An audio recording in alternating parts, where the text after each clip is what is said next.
Hello दोस्तों, कैसे हैं आप सब। उम्मीद है आप सब जहां भी होंगे ठीक होंगे। प्यार और तकरार एपिसोड नंबर 29। अरमान की पीछे पीछे वहां से बाहर की तरफ निकल जाती है। अरमान टेरेस की तरफ जा रहा था। ये देखकर एक पल के लिए कनिका ने अपने कदम रोक ली। तभी उसकी नज़र प्रियंका के रूम की तरफ जाती है। उसे प्रियंका की कही बात याद आने लगती है। वो अपनी गर्दन घुमाकर टेरेस की तरफ देखती है और अपने आप से कहती है, मैं तुम्हारी पूरी सच्चाई जानकर रहूंगी अरमान। मुझे जितना डरना था मैंने डर लिया और तुम लोगों ने मुझे जितना डराना था डरा चुके। अब खेल खत्म होगा और तमाशा शुरू होगा। कनिका इतना कहकर अपने कदम टेरेस की तरफ बढ़ा देती है। कनिका अरमान के पीछे पीछे टेरेस पर जाती है। वो वहां जाकर एक दीवार के पीछे छिपकर अरमान को देखने लगती है। वो लड़का आज भी वहीं टेरेस की दीवार पर बैठा था। उसकी पीठ कनिका की तरफ थी। अरमान उसके पास जाकर उसे खींचकर नीचे पटकता है। वो सीधे मुंह जमीन पर गिरता है। अचानक ही उसकी गर्दन उल्टी हो जाती है। कनिका ने जैसे ही उसका चेहरा देखी तो वो डर गई। ये वही लड़का था जो कल उसके रूम में आया था। कनिका के चेहरे पर पसीना दिखाई दे रही थी। उसके माथे से पसीना टपकने लगता है। वो शॉक्ड होकर अरमान और उस लड़की को देख रही थी। अरमान को देखकर वो डरावनी हंसी हंसने लगता है। उसकी हंसी की आवाज़ सुनकर कनिका बिल्कुल डर जाती है। उसे लग रहा था जैसे उसका दिल निकलकर अभी बाहर आ जाएगा। कनिका से दूर रहने को कहा था, तुम आज भी उसके करीब आए निकोला। अरमान ने निक को उसके पूरे नाम से गुस्से से कहा। निक हंसते हुए बोला, वो हमारी है, नहीं है वो तुम्हारी। तुम उसके करीब नहीं जा सकते। उन पर हमारा हक है, वो हमारी पत्नी है। अरमान गुस्से से चिल्लाकर बोला, हाँ, हम उन्हें आपसे छीन कर रहेंगे। निक की हंसी सुनकर अरमान को गुस्सा आता है। वो उसके माथे पर उंगली रखकर जोर से दबा देता है, जिस पर निक चीख पड़ता है। कनिका देखती है कि अरमान की आंखें भी बिल्कुल खून की तरह लाली उतर आई थी और अरमान कनिका हकलाते हुए कहती है। कनिका अरमान को उस हालत में देखकर बहुत डर जाती है। उसे यकीन नहीं हो रहा था कि वो सच में ये सब देख रही है। उसे यही लग रहा था कि वो कोई बुरा सपना है। अरमान के उस वार से निक पूरी तरह से घायल हो गया। उसने इस बार बचकर जाने की नहीं सोची और अरमान ने भी उसे तब तक नहीं छोड़ा जब तक कि वो अपने आप को पूरी तरह से हारा हुआ नहीं मान लेता। निकोला जब बिल्कुल बेहोश होकर फ्लोर पर गिर गया तो अरमान ने अपनी ड्रेस की जेब से एक बोतल निकाली और निकोला की तरफ कर दी। वो काला धुआं बनकर उस बोतल के अंदर चला जाता है। वॉट? कनिका ने ये देखकर अपने मुंह पर हाथ रख लेती है। वही अरमान बोतल की तरफ देखकर तिरछा मुस्कुरा देता है। अरमान वहां से हटकर सीढ़ियों की तरफ आने लगा तो कनिका तुरंत ही नीचे की तरफ दौड़ पड़ती है। वो एक वॉल के पीछे छिपकर ये सब देख रही थी।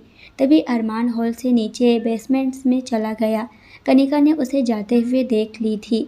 उसे याद आया कि बेसमेंट में तो वही लाश मिली थी जिसे देखकर निकिता बहुत डर गई थी।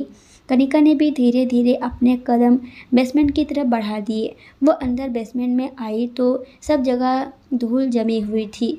इस वक्त उसकी हालत बेहद ख़राब लग रही थी।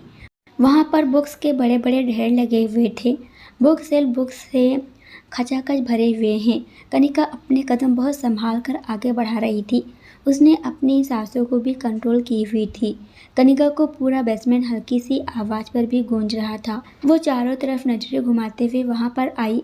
तभी उसकी नज़र सामने बनी बड़ी सी दीवार पर जाती है, जहाँ से बुक सेल्फ के पीछे से एक रास्ता था और अंदर से काफ़ी रोशनी आ रही थी। कनिका ये देखकर उस तरफ बढ़ जाती है। अंदर जाने के बाद वो दीवार के सहारे छिपकर सब कुछ देख रही थी। कनिका की आंखें हैरानी से बड़ी हो गई थी। अंदर काफ़ी सारे तंत्र मंत्र का सामान था। बहुत सारी बोतल रखी हुई थी जिसमें अलग अलग स्पिरिट कैट थी और वो वही मंदिर वाली मूर्ति भी वहाँ रखी हुई थी। अरमान ने अपने साथ लाई हुई उस कांच की बोतल को वहीं एक शेल्फ पर रख दिया और उस बड़ी सी मूर्ति के सामने अपने हाथ जोड़कर बैठ गया। कनिका को अपनी आंखों पर यकीन नहीं हो रहा था। उसका चेहरा पसीने से पूरी तरह पूरा भीग चुका था। कनिका देखती है कि अरमान ने अपनी कलाई पर छोटा सा कट लगाया है और उसमें से खून बह रहा था। अरमान ने वो खून उस मूर्ति के पैरों पर डाल दिया। कुछ देर बाद अरमान के हाथ से खून निकलना बंद हो गया। अरमान उस मूर्ति की तरफ देखकर आंखें बंद कर कर बोला, इस शराब से मुक्त होने में आप ही हमारी मदद कर सकते हैं। मैं अब चाहता हूँ कि मेरा वंश आगे बढ़े और इसके लिए मुझे जो कुछ भी करना होगा मैं वो करूँगा, क्योंकि तभी हम इस श्राप से मुक्त हो सकते हैं। कनिका अरमान की बातों को सुन सकती थी। उसे कुछ समझ तो नहीं आ रहा था, लेकिन आखिर अरमान कौन सी श्राप की बात कर रहा था, वो यही सोच रही थी। कुछ देर बाद अरमान वहाँ से उठ खड़ा हुआ। कनिका समझ गई थी कि अब वो बाहर की तरफ जाने वाला है। वो तुरंत बाहर निकलती है और दूसरी बुक शेल्फ के पीछे छुप जाती है, जहाँ से अरमान उसे ना देख पाए। कुछ देर में अरमान वहाँ से चला जाता है। ये देखकर कनिका को सुकून मिलता है, लेकिन अब उसे उस बुक शेल्फ को वहाँ से हटाना था ताकि वो उस गुफा के अंदर जा पाए। कनिका बुक शेल्फ के पास आती है और उसे वहाँ से हटाने की कोई रास्ता तलाश करने लगती है। तभी उसका हाथ अचानक एक बुक पर चला जाता है। उसको हटाते ही वो बुक शेल्फ अपने आप वहाँ से हट जाती है। ये देखकर कनिका के चेहरे पर एक मुस्कान छा गई। वो तुरंत अंदर की तरफ चली जाती है। उसे नहीं पता था कि उसके अंदर आज इतनी हिम्मत कहाँ से आ गई और वो इतना निडर हो गई है। इन पर अब उसे किसी भी बात का डर नहीं लग रहा था। कनिका जैसे ही गुफा के अंदर गई, वहाँ पर कुछ स्पिरिट उसके चारों तरफ आकर मंडराने लगती हैं। कनिका उनकी आवाज़ को साफ सुन सकती थी। वो कह रही थी, कौन हो तुम? यहाँ क्या करने आई हो? तुम यहाँ पर कैसे आई? चली जाओ यहाँ से, यही तुम्हारे लिए अच्छा होगा। उनकी आवाज़ कनिका के कानों में गूंज रही थी। कनिका पहले तो थोड़ा डर गई, लेकिन बाद में जब उसे एहसास हुआ कि वो स्पिरिट सिर्फ उसके आगे पीछे घूम रही हैं, उसे कोई नुकसान नहीं पहुंचाएंगी, तो वो शांत हो गई। कनिका को इस वक्त उस बोतल की तलाश थी जिसे अरमान यहाँ रख कर गया था। कनिका की नज़र उस बोतल पर जाती है। वो उस बोतल के पास आकर उसे एकटक देखने लगती है। एक काला धुआं जो कनिका को अपनी तरफ आकर्षित कर रहा था। कनिका ने उस बोतल को अपने हाथ में उठाया और जैसे ही खोलने को हुई, तभी अचानक किसी के तेज चिल्लाने की आवाज़ आती है। कनिका कनिका चौंक कर पलट कर देखती है। उसी वक्त उसके हाथ से वो कांच की बोतल भी नीचे गिर जाती है और वो स्पिरिट वहाँ से आज़ाद हो जाती है। कनिका के सामने अरमान खड़ा था, जो उसे ही देख रहा था। कनिका अरमान को वहाँ देखकर बिल्कुल हैरान थी। अरमान की नज़र जब उस टूटी हुई बोतल पर जाती है, तो वो अपनी मुट्ठी कसकर बंद कर लेता है। वो गुस्से से कनिका के पास आकर उसकी आंखों में देखते हुए कहता है, तुम यहाँ पर कैसे आई, वो भी मुझसे पूछे बिना? तुम्हें पता है ना, मुझे मेरी इजाज़त के बगैर तुम्हारा कहीं भी जाना पसंद नहीं है। कनिका अरमान को अपने सामने देखकर बिल्कुल डर गई। उसे कुछ समझ नहीं आ रहा था क्या कहे। वही अरमान उसे घूरते हुए देख रहा था। तुम मेरे पीछे यहाँ तक आ गई हो ना? तुम्हें सोने के लिए कहा गया था, तो तुम सोई क्यों नहीं? अरमान कनिका की बाहों को पकड़कर उसे हिलाते हुए बोला। कनिका ने अरमान का हाथ अपने कंधे से झटक कर हटा देती है। वो अरमान को देखते हुए बोली, आप इंसान नहीं हैं ना? आपने मेरे साथ ये सब भी धोखा किया था ना? कनिका की आंखों में गुस्सा और नफरत साफ दिखाई दे रहे थे। वो अरमान को देखना तक नहीं चाहती थी। वही अरमान ने कनिका की बात सुन उससे कहा, मैं तुम्हें अभी कुछ नहीं समझा पाऊंगा। कनिका नहीं जानती थी कि यहाँ क्या हो रहा है। मेरे साथ चलो, मैं सब समझाता हूँ। अरमान ने कनिका की कलाई पकड़ने के लिए हाथ बढ़ाया तो कनिका अपने कदम पीछे हटा लेती है और उसे रोकते हुए कहती है, अब आपको मेरे करीब आने की ज़रूरत नहीं है। मुझे अब आपकी टच से भी नफ़रत हो रही है। आप एक भूत शैतान हैं ना? कनिका, ऐसा नहीं है तो फिर कैसा है? मैं अपने आप को पूरी तरह आपको सौंप चुकी थी, आपने फिर भी मुझे कुछ नहीं बताया। इस हाल में आकर मुझे ये सब पता चला। मेरे बारे में आपने एक बार भी नहीं सोचा। आखिर क्यों किया? क्या लगा था आपको? क्यों आपने इन सब में मुझे इन्वॉल्व किया? कनिका चिल्लाते हुए बोली। अरमान ने अपने माथे पर अपना हाथ रख लिया। कनिका सिर्फ बोलती जा रही थी। वो इस वक्त उसकी कोई भी बात सुन नहीं रही थी। कनिका, मैं एक शराब से बना हूँ। हाँ, मैं जानता हूँ कि मैंने तुम्हारा यूज किया, पर कसम से तुमसे प्यार भी मैंने सच्ची की है। मेरा प्यार, मेरा मोहब्बत वो सच्चा है। बहुत प्यार करता हूँ तुमसे कनिका। बस एक बार मेरी बात सुन लो, बस एक बार प्लीज़। मैं सब कुछ तुम्हें समझाऊंगा। क्या समझाओगे आप मुझे? और मोहब्बत, कैसी मोहब्बत करते हो आप मुझसे अरमान? आपने सिर्फ अपने मतलब के लिए मेरा इस्तेमाल किया, इसे आप मोहब्बत कह रहे हैं? आपको ये बच्चा चाहिए था ताकि आप इस शराब से खुद को निकाल सके, इसलिए आपने मेरा इस्तेमाल किया है ना? सच कहा ना मैंने अरमान? कनिका रोते हुए बोली। अरमान को समझ नहीं आ रहा था कि वो कनिका को कैसे अपनी बात समझाए, कैसे उसे सच्चाई बताए, कैसे वो उसे कहे कि उसने उसका इस्तेमाल किया पर उसे मोहब्बत भी कम नहीं थी। कनिका बोलते बोलते पीछे उस मूर्ति के करीब पहुंच गई। अरमान कनिका को इस तरह रोते हुए नहीं देख पा रहा था। उसको बहुत तकलीफ हो रही थी। वो कनिका के पास आकर उसे अपनी तरफ खींचते हुए बोला, कनिका, मुझे एक मौका तो दो, मैं तुम्हें सब कुछ समझाता हूँ। वहीं कनिका आंसुओं से भरी आंखों से उसे एकटक देख रही थी। कनिका अरमान की तरफ नजरें उठाकर देखती है। अरमान उसकी आंखों से आंसू पोंछते हुए उससे कहता है, प्लीज़ एक बार मेरी बात सुन लो वाइफी। कनिका ने कुछ नहीं कहा, बस उसे यूं ही देखती रही। अरमान ने कहना शुरू किया, मैं इंसान तो नहीं हूँ, मैं एक भूत हूँ। मैं ही नहीं, ये गांव जो तुम देख रही हो, यहाँ तुम्हारे अलावा सभी भूत हैं। हमारी ये एक अलग दुनिया है जहाँ पर हम रहते हैं।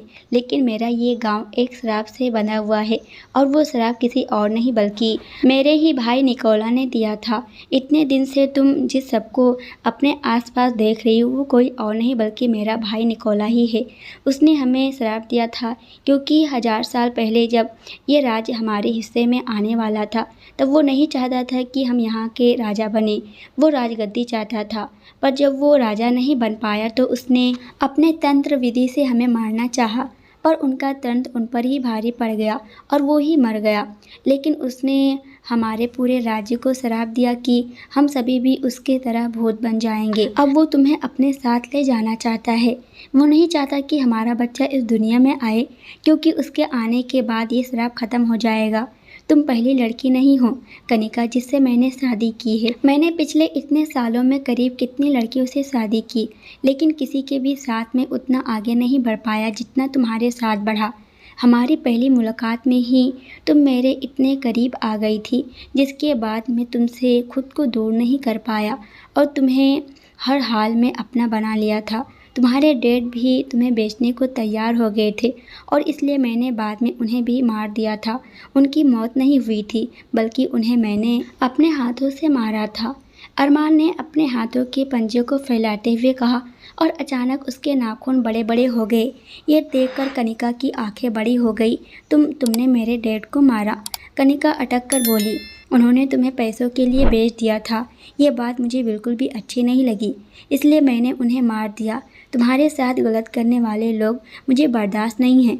अरमान उसकी तरफ देखते हुए बोला। कनिका को उसकी बात सुनकर बहुत गुस्सा आता है। वो चिल्लाकर बोलती है, तुम्हें किसने हक दिया किसी को मारने का और किसको नहीं? तुम खुद को समझते क्या हो?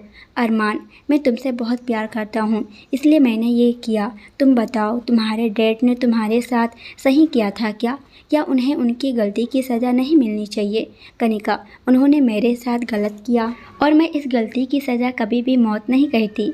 अरमान, पर मैं कहता हूँ, समझी तुम? मैं कहता हूँ और तुम मुझसे क्या चाहते हो? कनिका ने अपनी आंखों से आंसू साफ करते हुए बोली। अरमान कनिका के गाल पर अपने हाथ रखते हुए बोला, मैं चाहता हूँ कि तुम हमेशा मेरे साथ रहो, मेरी बनकर रहो। मैं तुम्हें अब खुद से दूर नहीं जाने दे सकता कनिका। मैंने जो भी किया वो गलत था, लेकिन अब मैं वैसा नहीं हूँ। तुम जानती हो मैं तुमसे कितना प्यार करता हूँ। कनिका ने रोते हुए अपनी गर्दन झुका ली तो अरमान उसके कंधों के पास बैठ गया। कनिका ने अरमान के चेहरे की तरफ देखा तो उसकी भी आंखों से आंसू बह रहे थे। ये देखकर कनिका को अजीब लग रहा था कि कोई भूत भी उसके लिए रो सकता है। प्लीज़ कनिका, प्लीज़, मैं जानता हूँ तुम मुझे समझोगी। मुझे इस रात से मुक्त होने में तुम्हारी मदद चाहिए। कनिका कुछ देर अरमान के चेहरे को एकटक देखती रहती है, फिर उसी के पास बैठकर उसके कंधे पर अपना सर टिका देती है। कनिका खामोश थी, लेकिन उसकी खामोशी बता रही थी कि उसने अरमान को माफ़ कर दिया है। कुछ पल वो दोनों ऐसे ही बैठे रहे। फिर अरमान ने कनिका को अपनी बाहों में उठाया और उसे वहाँ से अपने रूम की तरफ लेकर बढ़ जाता है। कनिका की आंखों में आंसू थे। उसने अरमान की गले में अपने हाथ डाले हुए थी। अरमान कनिका को रूम में लाकर लेटा देता है। अरमान कनिका के पास आ जाता है और उसके चेहरे को एकटक देखने लगता है। कनिका भी अरमान के चेहरे को देख रही थी। अरमान के ओठ अचानक कनिका के ओठों की तरफ बढ़ गए। कनिका ने अपनी आंखें बंद कर ली। दोनों एक दूसरे को किस करने लगे। अरमान के हाथ कनिका के बालों पर चल रहे थे। कनिका भी अरमान का साथ दे रही थी। वो दोनों धीरे धीरे एक दूसरे के आगोश में समाकर सो गए। अगली सुबह कनिका वॉशरूम से नहाकर बाहर निकली। अरमान वहीं बेड पर बैठा हुआ था। उसे देखकर कनिका एक हल्की मुस्कान के साथ उसे देखती है। अरमान कनिका को एकटक देख रहा था। आज आप रूम में ही थे ना, या फिर? कनिका ड्रेसिंग टेबल के पास आकर अपने बालों को टॉवल से सुखाते हुए बोली। ये बोलते हुए रुक, हाँ अब मैं तुम्हें अकेला नहीं छोड़ सकता ना वाइफी। ये कहते हुए अरमान उठकर कनिका के बालों को सुखाने लगता है और धीरे से उसके कंधे पर अपने ओठ रख देता है। उसके टच से कनिका ने अपनी आंखें बंद कर ली। अरमान उसके चेहरे को देखकर हल्का सा मुस्कुरा देता है और उसे अपनी तरफ घुमाता है। कनिका आंखें खोलकर अरमान के चेहरे की तरफ देखती है और कहती है, क्या वो सच में दोबारा नहीं आएगा? अरमान समझ गया था कि वो निक की ही बात कर रही है। अरमान ने उसके गालों पर अपने हाथ रखते हुए उससे कहा, अगर वो आएगा भी तो मैं हूँ ना, मैंने कहा ना, मैं तुम्हें अब खुद से दूर नहीं जाने दे सकता। मुझ पर यकीन करो। कनिका उसकी बात सुनकर मुस्कुरा देती है और धीरे से उसकी हथेली को चूम लेती है। फिर अरमान कनिका को अपने हाथ से रेडी करता है। अरमान कनिका का हाथ पकड़कर उसे रूम से बाहर ले जाने लगता है। तभी कनिका की चुनरी डोर के लॉक पर अटक जाती है। कनिका अरमान का हाथ छोड़कर उसे चुनरी को निकालने की कोशिश करने लगती है। तभी अचानक कनिका को एक झटके के साथ रूम के अंदर खींच लेता है और रूम का डोर अंदर से झटके से बंद हो जाता है। अरमान डोर को जोर जोर से खटखटाने लगता है, पर रूम का डोर अंदर से कसकर बंद था। कनिका कनिका, अरमान चिल्लाकर बोला। उसकी आवाज़ सुनकर बाकी घर वाले भी वहां आ जाते हैं। क्या हुआ कुंवर साहब, आप क्यों चिल्ला रहे हैं? सुदर्शन जी बोले। अरमान कुछ बोलता उससे पहले ही रूम का दरवाज़ा अचानक खुलता है और कोई अरमान को खींचकर रूम के अंदर ले आता है। रूम का डोर वापस बंद हो जाता है। सभी फैमिली मेम्बर्स हैरान थे कि आखिर ये क्या हो रहा है। तभी कामनी जी बोली, लगता है वो काफ़ी गुस्से में है। सुमित्रा जी बोली, कहीं वो कनिका और उसके बच्चे को कोई नुकसान न पहुंचा दे। वहीं अंदर अरमान रूम में चारों तरफ नजरें घुमाकर देखता है तो वहां पर चारों तरफ अंधेरा छाया हुआ था। अरमान कनिका को आवाज़ लगाते हुए कहता है, कनिका कनिका, पर कनिका का कोई जवाब नहीं आता। अरमान गुस्से से चिल्लाकर कहता है, निकोला, हम जानते हैं ये तुम हो। कहाँ है हमारी कनिका? अरमान के खामोश होते ही रूम की लाइट ऑन होती है। अरमान चारों तरफ नजरें घुमाकर देखता है तो वहाँ पर कोई भी नहीं था, जिसे देखकर अरमान को बहुत अजीब लगता है। तभी उसकी नज़र काउच पर बैठे निकोला पर जाती है, जिसकी गर्दन पीछे मुड़ी हुई थी और वो काउच पर हाथ टिकाकर बैठा था। निक अरमान को देखकर तिरछा मुस्कुराकर बोला, अरमान हमारे भाई, क्या हुआ? कहाँ है कनिका? अरमान जैसे पागल हो गया था। अरमान को देखकर अजीब तरह से मुस्कुराकर कहता है, कनिका को ढूंढ रहे हो ना भाई तुम? अरमान दौड़कर उसके पास आता है, फिर निक की गर्दन पकड़ते हुए कहता है, कहाँ है हमारी कनिका? तुमने क्या किया उसके साथ, बोलो जल्दी बताओ। निक उसकी बात सुनकर जोर जोर से हंसने लगता है। फिर निक ने खामोश होकर कहता है, हमने कहा था आपकी हर चीज़ पर पहला हक हमारा है, पर उन्हें आपने पहले पा लिया और आपकी इस्तेमाल की हुई चीज़ हमें नहीं पसंद ना भाई, ये तो आप अच्छे से जानते हैं। हमारे लिए आपकी कनिका बिल्कुल फिजूल थी, लेकिन आपका बच्चा उनकी कोख में था, तो आप ही बताएं कि मैं उसे यहाँ कैसे रहने देता। मैंने उसे यहाँ से गायब कर दिया है, यहाँ से बहुत दूर। अब अगर आप उन्हें ढूंढना चाहते हैं तो आपको खुद ढूंढना होगा, क्योंकि मैं आपको कोई मदद नहीं कर सकता।